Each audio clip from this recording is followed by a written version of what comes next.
a loud singing heard to the ends of the heavens and the earth. Psalm 81, verses 1 to 3. To the chief musician upon Gittith, a psalm of Asaph. Sing aloud unto God our strength. Make a joyful noise unto the God of Jacob. Take a psalm, bring hither the timbrel, the pleasant harp with the psaltery. Blow up the trumpet in the new moon, in the time appointed on our solemn feast day.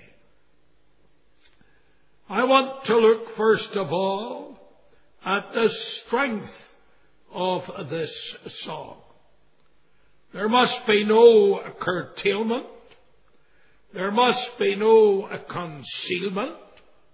There must be no conclusion. This is the everlasting song. Secondly, note the accompaniment of the song. Take a psalm. Not the song of man, but the song of God. Bring hither the timbrels.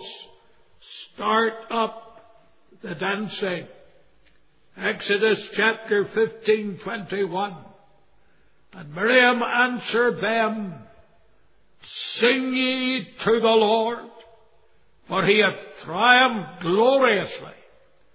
The horse and his rider hath he thrown into the sea.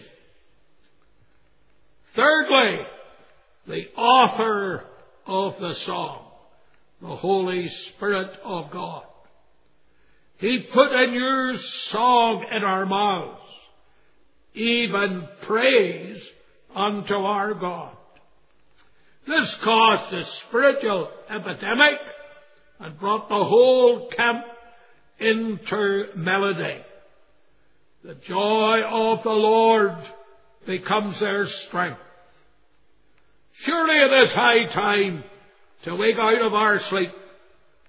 This psalm is an awakening call to all the sleepyheads. Awake, awake, and sing with the loud voice. Yea, sing without ceasing. The time of appointment has arrived. The new moon has had its advent. The calendar of appointment is upon us all. Bask in the shining of God's face this day and every day.